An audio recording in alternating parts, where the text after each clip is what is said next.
السلام علیکم ورحمۃ اللہ وبرکاتہ۔ رب اشرح لی صدری ویسر لی امری واحلل عقدۃ من لسانی یفقہوا قولی۔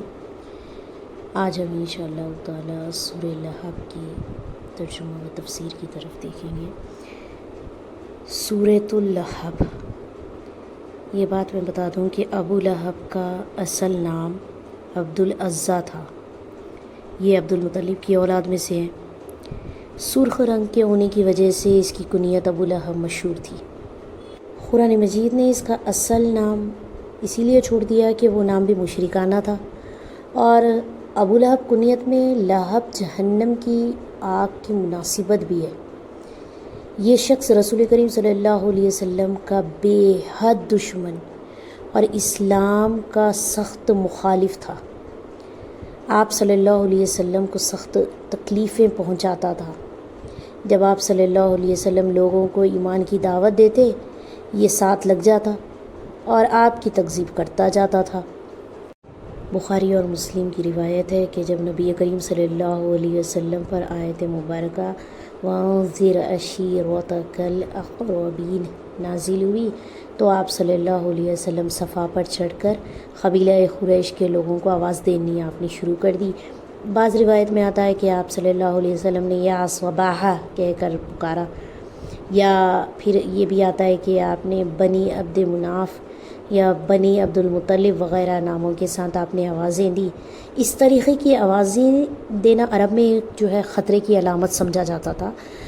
سب قریش کے لوگ جمع ہو گئے تو رسول کریم صلی اللہ علیہ وسلم نے فرمایا، اگر میں تمہیں یہ خبر دوں کہ دشمن تم پر چڑھ آئے گا، صبح و شام تم پر ٹوٹنے والا ہے، تو کیا آپ میری تصدیق کرو گے؟ سب نے ایک جگہ ہو کر فرمایا، ضرور ہم آپ کی ضرور تصدیق کریں گے، کیونکہ نبی کریم صلی اللہ علیہ وسلم اس وقت آپ پر کافر ایمان نہیں لاتے تھے، لیکن آپ کو صدیق و امین کے لقب سے بڑے آپ مشہور تھے کہ آپ کبھی جھوٹ نہیں بولیں گے اور کبھی آپ جو ہے امانت میں خیانت نہیں کریں گے۔ تو سب نے ایک جٹ ہو کر فرمایا، ہاں ضرور تصدیق کریں گے۔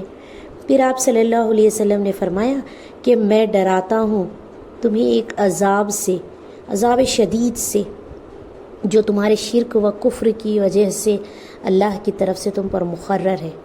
یہ سن کر ابو لہب نے کہا، تباً لک الہذا جمعتنا، ہلاکت ہو تیرے لیے، کیا تو نے ہمیں اسی لیے یہاں پر جمع کیا ہے؟ اور آپ صلی اللہ علیہ وسلم کو مارنے کے لیے اس نے ایک پتھر بھی اٹھا لیا، معاذ اللہ۔ اس پر یہ سورت نازل ہوئی۔ سورۃ اللہب مکیہ، سورہ لہب مکے میں نازل ہوئی ہے۔ اعوذ باللہ من الشیطان الرجیم، بسم اللہ الرحمن الرحیم۔ تبت یدا، تبت ٹوٹ گئے، یدا ہاتھ، ابی لہب ابو لہب کے، وتب اور وہ ہلاک ہو گیا۔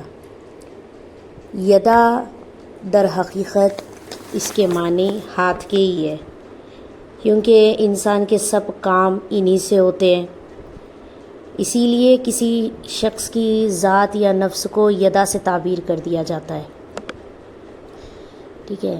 ما اغنا، نہ کام آیا، انہو اس کو، مالہو اس کا مال، وما کسب اور جو اس نے کمایا۔ حضرت ابن عباس رضی اللہ تعالیٰ عنہ نے فرمایا کہ جس وقت رسول کریم صلی اللہ علیہ وسلم نے اپنی قوم کو اللہ کے عذاب سے ڈرایا تو ابو لہب نے یہ بھی کہا تھا کہ جو کچھ یہ میرا بھتیجا کہتا ہے اگر وہ حق بھی ہو تو میرے پاس اتنا مال و اولاد ہے کثیر تعداد میں کہ میں اس کو دے کر اپنی جان بچا لوں گا۔ اس پر یہ آیت نازل ہوئی، یعنی جب دنیا میں بھی اللہ نے اس کو عذاب میں پکڑا تو نہ اس کا مال اس کے کچھ کام آیا، نہ اس کی اولاد، اور یہ تو اس کا دنیاوی حال تھا، آگے آخرت کا ذکر ہے۔ سیصلی، عنقریب وہ داخل کر دیا جائے گا، نارن آگ میں، ذات لہب بھڑکتی ہوئی آگ میں۔ اخیر کی دو آیتوں میں اس کی بیوی کا ذکر ہے۔ اللہ رب العزت فرماتے ہیں وَامْرَأَتُهُ، اور اس کی بیوی حمالۃ الحطب، جو اٹھائے پھرتی ہے ایندھن کو۔ جس طریقے سے ابو لہب نبی کریم صلی اللہ علیہ وسلم کا سخت دشمن تھا، یہ بھی اپنے شوہر کے ساتھ نبی کریم صلی اللہ علیہ وسلم کی دشمن تھی، اور نبی کریم صلی اللہ علیہ وسلم کو تکلیفیں پہنچانے کا کوئی موقع نہ چھوڑتی تھی۔ یہ در حقیقت ابو سفیان کی بہن حرب بن امیہ ہے۔ اس کی کنیت جمیل کے اعتبار سے مشہور ہے۔ یہ بدبخت بھی اپنے شوہر کے ساتھ جہنم کی آگ میں جلے گی۔ اس کا حال قرآن مجید نے حمالۃ الحطب کے ذریعے سے بتا دیا کہ یہ خاردار لکڑیاں اٹھاتی تھی، لاتی تھی اپنے اوپر، اور جو آگ جلانے کے لیے استعمال ہوتی ہے وہ خاردار لکڑیاں۔ اور عرب کے لوگ اکثریت چغل خوری کو حمالۃ الحطب کہہ کر پکارتے تھے، چغل خور کو۔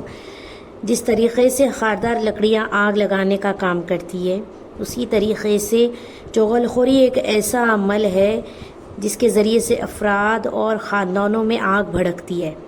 یہ عورت نبی کریم صلی اللہ علیہ وسلم کو تکلیف پہنچانے کے لیے چغل خوری بھی کیا کرتی تھی۔ اس آیت میں ابو لہب کی بیوی کو حمالۃ الحطب کہنے کی تفسیر حضرت ابن عباس رضی اللہ تعالیٰ عنہ اور دیگر جو ہے مفسرین یہ فرماتے ہیں کہ یہ چغل خور تھی۔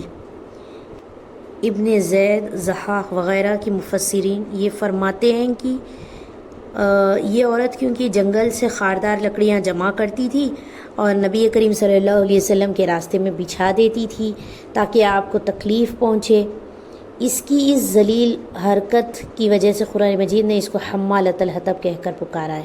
اور بعض حضرات فرماتے ہیں کہ اس کا یہ حال جہنم میں ہوگا کہ وہ اپنے شوہر پر جہنم کے درخت یعنی زخم وغیرہ کی لکڑیاں لاد لاد کر آئے گی اور اس کے جو ہے آگ میں ڈالے گی، جس سے آگ اور بھڑکے گی۔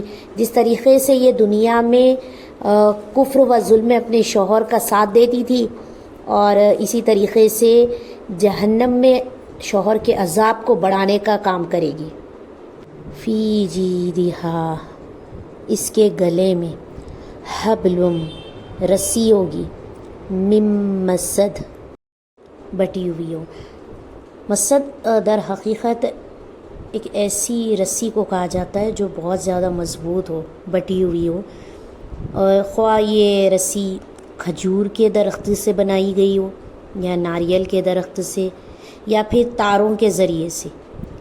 بعض حضرات نے جو خاص طور پر کھجور کی رسی کا ترجمہ یہاں پر کیا ہے وہ عرب کے عام عادت کے مطابق کیا ہے، ٹھیک ہے۔ اس کا اصل جو ہے مفہوم یہی انہی کے اعتبار سے ہوگا۔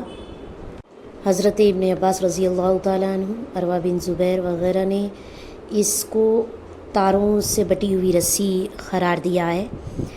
بہرحال ابو لہب اور اس کی بیوی یہ دونوں ہی مالدار تھے، غنی تھے، اپنے قوم کے میں جو ہے سرداروں میں مانے جاتے تھے، مگر اس کی بیوی بڑی ہی کنجوس تھی، اور اسی کنجوسی کے سبب وہ جنگل سے جو ہے خاردار لکڑیاں جمع کر کے لاتی تھی اور اس کی رسی کو اپنے گلے میں ڈال لیتی تھی تاکہ وہ سر سے گرے نہ، اور یہی ایک روز ہوا اس کی ہلاکت کا سبب بن گیا کہ وہ لکڑیاں کا گٹھا اٹھائے ہوئی تھی اپنے سر پر اور رسی گلے میں تھی، تھک کر ایک جگہ بیٹھ گئی، پھر جو ہے گر کر جو ہے اسی سے اس کا گلا گھٹ گیا اور یہی اس کے موت کی وجہ بن گئی۔